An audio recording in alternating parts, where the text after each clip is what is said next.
Hello everyone, welcome back again. आज के इस वीडियो में हम देखेंगे डिप्लोमा सेकेंड ईयर की pharmacy and community hospital and community pharmacy के एक असाइनमेंट के टॉपिक को। एंड टॉपिक का नेम है total parenteral nutrition and IV admixture and their compatibility issues. तो सबसे पहले देखते हैं कि इसमें कंटेंट क्या है।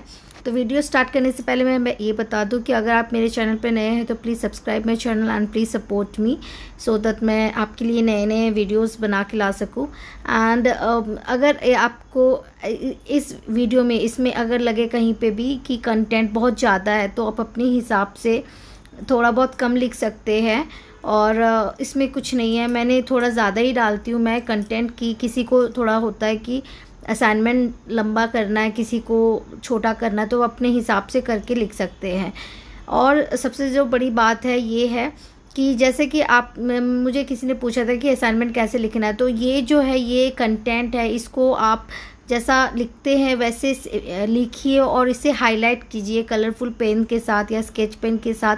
और इसके साथ सपोर्टिंग आप पिक्चर्स अपने असाइनमेंट में पेस्ट करें ताकि आपको अच्छी स्कोरिंग हो। तो अभी पिक्चर्स कहाँ से मिलेंगे, तो वो आप टॉपिक के हिसाब से अगर आप सर्च करोगे गूगल पे तो आपको पिक्चर्स मिल जाएंगे, वो डाउनलोड करके आप पेस्ट करके इसमें चिपका सकते हो असाइनमेंट में। तो इससे बहुत बढ़िया मार्क्स मिलता है।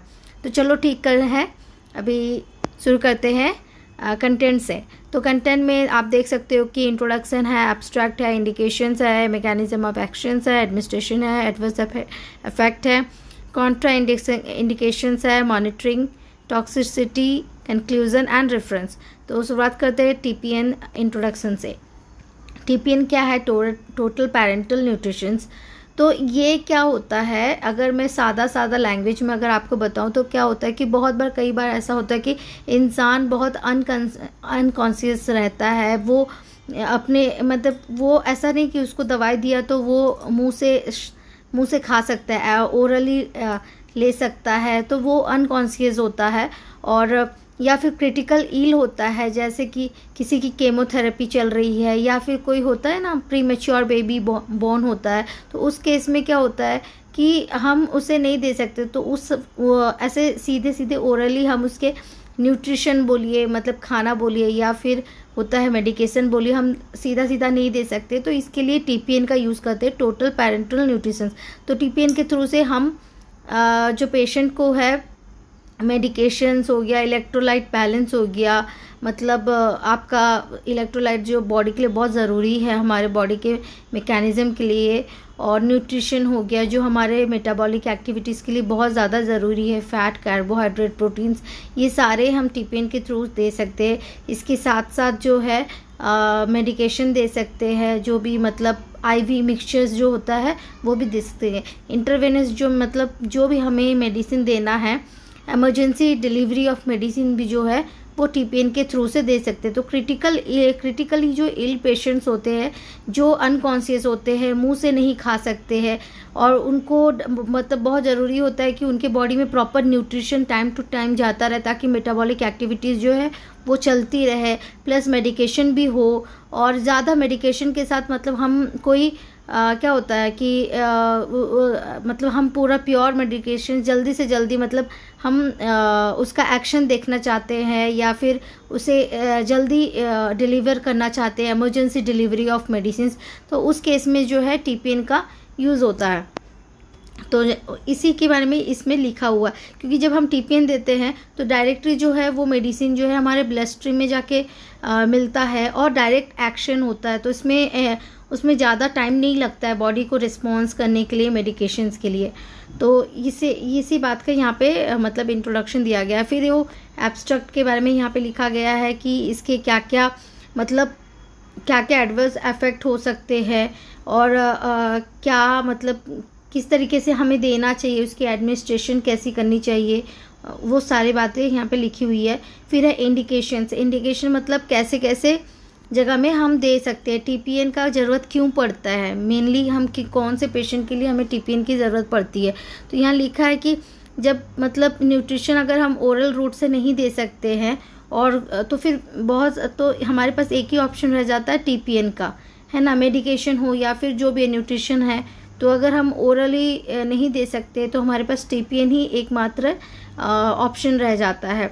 तो जैसे कि फॉर एग्जांपल देख लीजिए, गैस्ट्रोइंटेस्टिनल डिसऑर्डर, मतलब जिसको जीआईटी की बीमारी है, जिसमें स्टोमक का कोई इश्यूज़ है, मतलब स्टोमक का अल्सर वगैरह, या फिर जो भी पेप्टिक अल्सर या फिर सर्जरी वगैरह कुछ भी अगर होता है, उस केस में क्या होता है कि ये इसमें टीपीएन पे हम निर्भर होते हैं। उसके बाद पोस्ट सर्जिकल, किसी की ऑपरेशन वगैरह हुई है, सर्जरी हुई है, उसकी रिकवरी पीरियड है, तो उसको भी टीपीएन के थ्रू से ही हम फीड करते हैं, न्यूट्रिशन, मेडिकेशन, सब कुछ। और फिर माल एब्जॉर्प्शंस, जिसके मतलब ऐसा होता है ना कि कई बार होता है कि खाना तो खा रहा है पर वो एब्जॉर्ब नहीं हो पा रहा है डायरेक्ट, है ना, तो डायरेक्ट तो फिर टीपीएन के थ्रू से देते हैं ताकि वो डायरेक्ट ब्लड स्ट्रीम में जाए और फिर उसके बाद टारगेट ऑर्गन में जाए। फिर क्रिटिकल इलनेस में हो गया, जैसे कि ट्रॉमा में है या सीवियर बर्न है, अनकॉन्शियस है, ऑर्गन फेल्योर है, तो ये सारे केसेस में नियोनेटल मतलब पेडियाट्रिक केयर, मतलब वही मतलब प्रीमेच्योर बेबी होता है ना, वो डिलीवरी हो गया है, तो उस केस में हम देते हैं। तो यहाँ पे आईडी एडमिक्सचर्स के बारे में लिखा गया। आईवी मतलब इंटरवेनस, मतलब किस तरीके से मेडिसिन हम देते हैं, उसमें क्या हमें केयर करना चाहिए, है ना। इमरजेंसी मेडिसिन मतलब जिसे जल्दी से जल्दी हमें देना है, एंटीबायोटिक, एंटीवायरल, एंटीफंगल, ये सारे मेडिसिन होते हैं। फिर क्रॉनिक इलनेस मैनेजमेंट, केमोथेरेपी, ठीक है, ये सब, ऑटो इम्यून डिजीज़, ये सारे। पोस्ट ऑपरेटिव केयर मतलब पोस्ट ऑपरेटिव मतलब वही सर्जरी के लिए, पोस्ट सर्जरी। फ्लूइड और इलेक्ट्रोलाइटिक इम्बैलेंस, जिसे अगर डिहाइड्रेशन हुआ तो उस केस में, या फिर हाइपोनाइट्रेमिया, हाइपरकैलेमिया, ये सब होते हैं, फ्लूइड इम्बैलेंस हो जाता है। फिर ये सब में देते हैं। मैकेनिज्म ऑफ एक्शंस मतलब एक काम कैसे करता है, तो जैसे कि इसमें देते हैं डायरेक्ट न्यूट्रिशन डिलीवरी, मतलब डायरेक्ट हम न्यूट्रिएंट बॉडी को प्रोवाइड कर रहे हैं, वो मुंह से नहीं ले रहा है, बल्कि मुंह से वो नहीं ले पा रहा है, इसलिए हम जो है मतलब उस केस में हम उसे टीपीएन के थ्रू से देते हैं, मतलब टोटल मतलब पेरेंटल रूट के थ्रू से देते हैं। तो ये सारे हैं, उसमें प्रोवाइड किया जाता है carbohydrate, protein, fat, electrolyte, vitamins और दूसरे भी जो भी ट्रेस एलिमेंट जैसे कि जिंक वगैरह जो होता है, जो बॉडी के लिए बहुत ज़रूरी है मेटाबॉलिक एक्टिविटीज़ के लिए, ये सारे देते हैं। मेटाबॉलिक सपोर्ट के लिए देते हैं, जो मैंने अभी बताया। फिर टेलेड कॉम्पोजिशंस, मतलब कई बार होता है कि पेशेंट के हिसाब से हमें कॉम्पोजिशन को पेशेंट के हिसाब से, नीड के हिसाब से हमें बना करके उसे देना पड़ता है। पेशेंट के मेडिकेशन, सबकी मेडिकेशन अलग हो सकती है, उसके नीड के हिसाब से डॉक्टर्स जो है, नर्स जो है, उसके मेडिसिन को उसके हिसाब से बनाते हैं, उसके कॉम्पोजिशन को उसके क्रिटिकल इलनेस के हिसाब से बनाते हैं और उसको फिर टीपीएन के थ्रू से डिलीवर किया जाता है। फिर इंटरवेनस एडमिक्सचर्स, उसमें क्या क्या देते हैं, डायरेक्ट डिलीवरी होता है, fluid, electrolyte imbalance, nutritional support, customisable, वही जो मैंने बोला कस्टमाइज करके मतलब टेलर करके करते हैं। फिर एडमिनिस्ट्रेशन, मतलब उससे देते कैसे हैं, तो उसके देखो ऐसे है कि कस्टमाइज्ड फॉर्मुलेशन बनाते हैं, जैसे कि वो फॉर्मूला बनाते हैं उसके हिसाब से, नीड के हिसाब से, पेशेंट के नीड के हिसाब से, कार्बोहाइड्रेट, प्रोटीन, फैट उसको कितना चाहिए उस हिसाब से बनाया जाता है, उसके पेशेंट के एज, वेट, उसके मेटाबॉलिक डिमांड, ये सब को नज़र में रखते हुए उसके कॉम्पोजिशन को बनाया जाता है, फॉर्मुलेशंस को बनाया जाता है, उसे फिर डिलीवर किया जाता है। एसेप्टिक टेक्निक होता है, मतलब क्या होता है कि इस वाले तरीके में जो होता है ना टीपीएन में ना, इसमें कोई ऐसा नहीं होता कि जल्दी ये पॉल्यूटेड हो जाए, मतलब ये डायरेक्ट ब्लड में जा रहा है, तो इसमें कॉन्टेमिनेशन के चांसेस बहुत कम होते हैं। तो ये बहुत स्टेराइल कंपाउंड, जब हमें स्टेराइल में मतलब कुछ डिलीवर करना होता है तो टीपीएन बेस्ट ऑप्शन है। और उसे रूट ऑफ एडमिनिस्ट्रेशन, मतलब कैसे दे सकते हैं, तो सेंट्रल वेनस के थ्रू से दे सकते हैं, पेरिफेरल मतलब वही वेन के थ्रू से ही दिया जाता है। फिर उसका शेड्यूल कैसे करते हैं, कंटिन्यूस मतलब कंटिन्यू 24 आवर होता है, या फिर साइक्लिक कुछ देर के बाद देते हैं, जैसे कि कुछ घंटे के बाद छोड़ के देते हैं।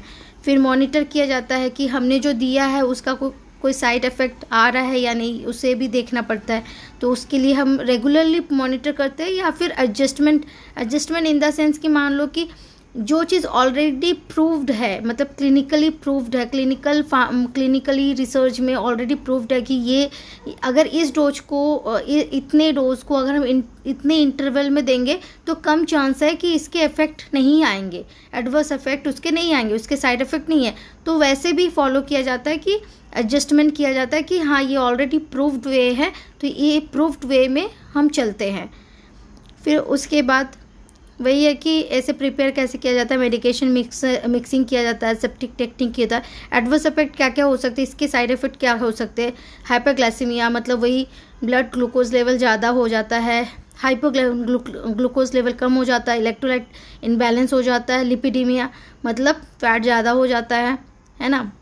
फिर इन्फेक्शंस तो होने के ज़्यादा चांसेस रहते हैं क्योंकि टीपीएन से अगर हम देंगे ऑलरेडी, अगर कोई चीज़ टीपीएन मतलब इंजेक्शन अगर लगी हुई है हमारे बॉडी में तो उसमें इन्फेक्शंस होने के थोड़े ज़्यादा रहते, कैथेटर लगी रहती है ना बॉडी में, तो उसमें इन्फेक्शन होने के ज़्यादा चांसेस रहते हैं, तो वो सब भी ध्यान में देखा रहता है। फिर ये सारे जो है ये कॉम्प्लिकेशंस हो सकते हैं, अगर किसी का ऑलरेडी लीवर का ऑलरेडी प्रॉब्लम है या फिर गॉल ब्लैडर डिजीज़ है तो उस केस में भी ऐसे होते हैं, ये सारे कॉम्प्लिकेशंस भी आते हैं। और न्यूट्रिशनल डिफिशिएंसी, अगर किसी की न्यूट्रिशनल डिफिशिएंसी है उस केस में भी आते हैं, तो उसको कैसे बैलेंस करना है ये सारा यहाँ पे लिखा हुआ है, इसमें मेंशन किया गया है। फिर लोकल कॉम्प्लिकेशंस, ये सारे ये लोकली क्या क्या होते हैं हमारे मतलब अगर टीपीएन ज़्यादा देर के लिए हमने यूज़ किया तो वो क्या प्रॉब्लम हो सकता है, ये सारे जो है कॉम्प्लिकेशंस यहाँ पे लिखे। थ्रोम्बोसिस मतलब जैसे कि होते हैं एलर्जिक रिएक्शंस हो गया, इन्फेक्शंस हो गया, या फिर थ्रोम्बोसिस होता है कि बहुत देर तक अगर रखा जाए मतलब कैथेटर अगर बॉडी में रहता है तो वो क्या होता है, डीप वेन मतलब ब्लड जमा हो जाता है, डीप वेन थ्रोम्बोसिस हो जाता है, ब्लड जमा हो जाता है वेन के अंदर और बहुत दर्द देता है। तो ऐसे केसेस में होते हैं मेनली जब मतलब बहुत देर तक अगर सलाइन चलता रहे या फिर सुई चुभी रहे तो वो ऐसे चांसेस होते हैं कि खून जमा हो जाता है वेन के अंदर। उसकी टॉक्सिसिटी मतलब क्या हो सकती है, ये सारे चीज़ लिखा हुआ है इसमें, उसी बातें को डिस्क्राइब किया गया है। कॉन्ट्राडिक्शंस कब नहीं देना है हमें, ये सब चीज़ यहाँ लिखा गया है। जिससे अगर किसी का गैस्ट्रिक मतलब गैस्ट्रोइंटेस्टिनल ट्रैक का प्रॉब्लम हो या हेमोडायनेमिक इंस्टेबिलिटी हो, ये सारे चीज़ में नहीं देनी है। क्या किस चीज़ में लीवर डिजीज़ है, ये सब में नहीं देनी है। तो ये सारे जो है टीपीएन से एलर्जी है किसी को तो इसमें नहीं देनी है। तो ये सारी चीज़ें यहाँ पे लिखी हुई है और इसी को डिस्क्राइब किया गया है ब्रॉडली। मॉनिटरिंग, इसे कैसे मॉनिटर करना है, वही आप कैसे मॉनिटर करोगे वो से, क्योंकि एक बार टीपीएन देने के बाद हमें मॉनिटर भी करना पड़ता है कि पेशेंट का साइड इफ़ेक्ट अगर आ रहा है कि नहीं, अगर आ रहा है तो उसे हम कैसे क्या करके उसे मिटिगेट करें, उसे कैसे करके ख़त्म करें, है ना, साइड इफ़ेक्ट कम हो। ये सारी चीज़ें जो है ध्यान में रखनी पड़ती है, ये सब चीज़ है। और ज़्यादा मतलब इसमें क्या होता है कि ये टीपीएन देने के लिए हमें ट्रेंड प्रोफेशनल चाहिए, ऐसा नहीं कि कोई भी दे सकता है। ट्रेंड नर्सेज, डॉक्टर्स ऐसे चाहिए, हेल्थ प्रोफेशनल चाहिए, ये तभी ये हो पाता है और प्रॉपरली। तो ये सारी चीज़ें जो हैं यहाँ पे डिस्क्राइब की गई है। टॉक्सिसिटी मतलब इसकी वही टॉक्सिक मतलब ज़्यादा देर तक दिया तो इसके साइड इफ़ेक्ट क्या हो सकते हैं, है ना।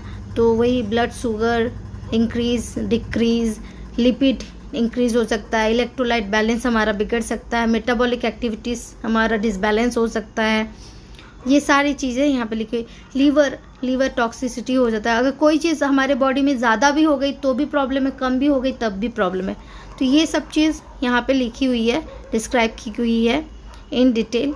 और एलर्जिक रिएक्शन हो सकता है बहुत देर तक अगर किया तो ये भी हो सकता है। इसमें क्या कंसिडर करना चाहिए, है ना, ये कस्टमाइज्ड होना चाहिए फॉर्मुलेशंस, जो मतलब पेशेंट के हिसाब से बननी चाहिए। मॉनिटरिंग रेगुलरली मतलब पूरा रिगोरस करना चाहिए, मतलब कंटिन्यू मॉनिटरिंग होनी चाहिए। एडवर्स इफेक्ट अगर आए, साइड इफ़ेक्ट अगर आए तो उसे कैसे मैनेज करना है। एजुकेशन एंड ट्रेनिंग मतलब हेल्थ प्रोफेशनल जो है वो वेल एजुकेटेड होना चाहिए, ट्रेंड होना चाहिए, तभी होगा, अदरवाइज़ बहुत ही मतलब ऐसे नहीं होता है। और कंक्लूज़न एंड देन लास्ट में है रेफरेंस वही मैंने website, e books, text books, journal इसी से रेफ़र किया है। तो यही है आज का वीडियो में। तो आई होप सो मेरी वीडियो आपको पसंद आई होगी और एक कंटेंट जो होगा वो आपके लिए हेल्पफुल होगा। तो please share with your friends and जिसे भी इसकी ज़रूरत है, and please support me. Thank you so much. And next video में फिर कुछ नए असाइनमेंट टॉपिक के साथ मैं मिलती हूँ। Bye bye.